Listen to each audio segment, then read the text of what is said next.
Cars are the heart and soul of Forza Motorsport 4. At Turn 10, we're passionate about bringing the most incredible cars to your garage. But before we do that, we have to travel the world, collecting, researching, and sourcing these cars for use in the game.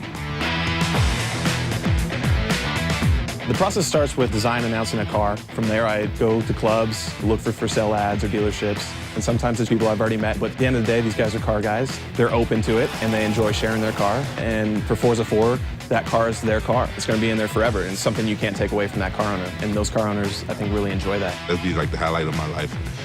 Some of my MMA fans driving my car from Forza. If it makes it, I'd be happy. If not, it'd be like, okay, next time I try.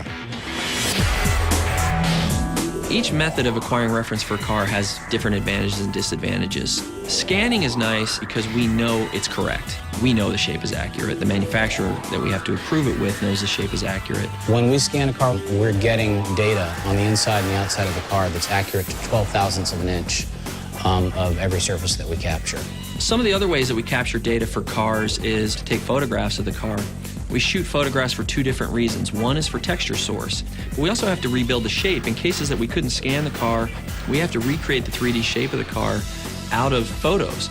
So you take photos from a lot of different angles, and then we lay those photos in behind the geometry as we're building them. So we actually match the geometry to the photo in the viewport when the artist works, and then we can match them to multiple views and know that it's correct, and then the shape is sub-centimeter accurate on the surface of the car. We think of the AutoVista experience cars almost as a level to explore. You can go in there, open the doors, lift the hood, so we have to capture the gauge sweeps, the light beeps, all that stuff that happens in the car when you first key it up to a much higher level of detail. With the introduction of AutoVista, we wanted to really immerse the player in that moment. So what we do is we actually have a surround sound 5.1 microphone that we put in the driver's position inside the car while we record that entire sequence. Authenticity is the key to the car sounds for this game. If you just sit there and rev a car in neutral, the engine, it sounds okay, but it doesn't sound like it does when it's under load, when it's being stressed. So we actually strap a car to a dynamometer, which is a way to measure horsepower, but what it does is it simulates in a static environment the engine being under load. So we run the car through the gears and we get a very accurate sound that way.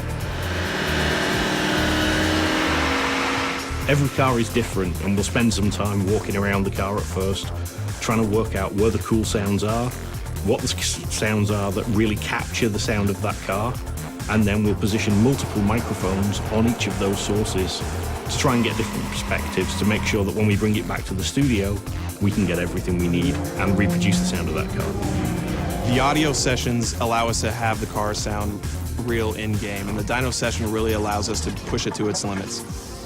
Car sourcing is crucial for every car in the game. The lower-end cars in the game are just as important to us as the high-end cars because a lot of people have got experience driving the first cars that you're going to get in the game, and we need to deliver that experience. Much fewer people have driven a Ferrari, but all cars are important to us, and we need to make sure that every car is as authentic as it can be. From the sounds of the engines to capturing every line and curve on the car, the result of all this hard work is the most authentic, beautiful, and fun driving experience on the Xbox 360.